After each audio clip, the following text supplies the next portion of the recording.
When thinking back to my earliest memories, nothing is concrete. A string of hazy images come to my mind like random snapshots out of time, each one associated with certain feelings and emotions. They are imbued with a mystical dreamlike quality, a gift born of childhood naivety. The magic of every Christmas when Santa was still real, for example, is an experience of pure joy that is lost with maturity. Many of these snapshots are impossible to place in any sort of context. They're just there, sunken in the crevices of the brain without rhyme or reason. Playing with my dad's beard in a wooden paneled room, him smiling down at me, comforting, or discovering a long row of marching ants in someone's wooded backyard, all by myself, exciting. Some of them don't even seem real in hindsight. Did I actually fall from that tree by the lake, only to land on my feet without a scratch? Was it really a dream? I don't think so. Sure, I have memories of distant dreams, but there is a clear distinction between the dreams and reality of my past. I don't know how I can tell. I just can. And for this reason, one memory has always troubled me. The experience was so surreal, and yet certain details stand out with marked clarity.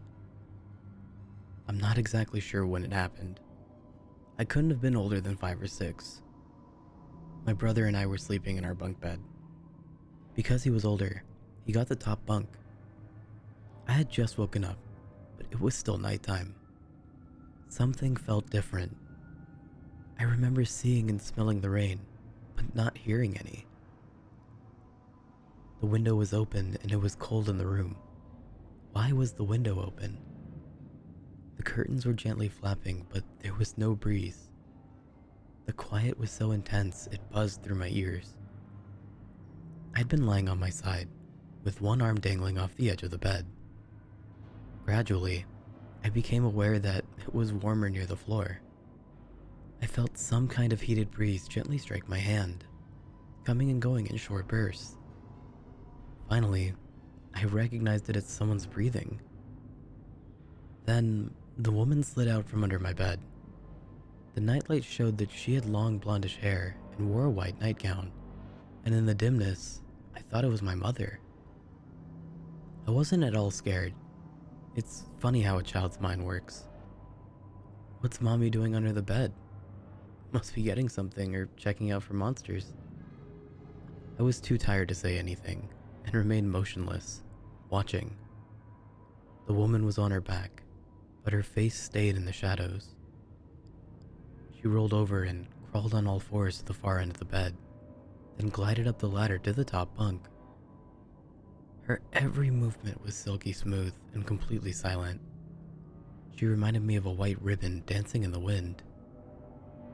I closed my eyes and fell back to sleep.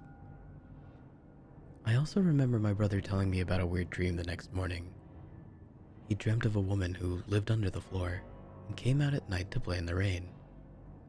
When her clothes got soaked, she went back inside and would whisper things to anyone who was sleeping. It became a recurring dream for him until our family moved out of that house. Strange what a brain chooses to remember.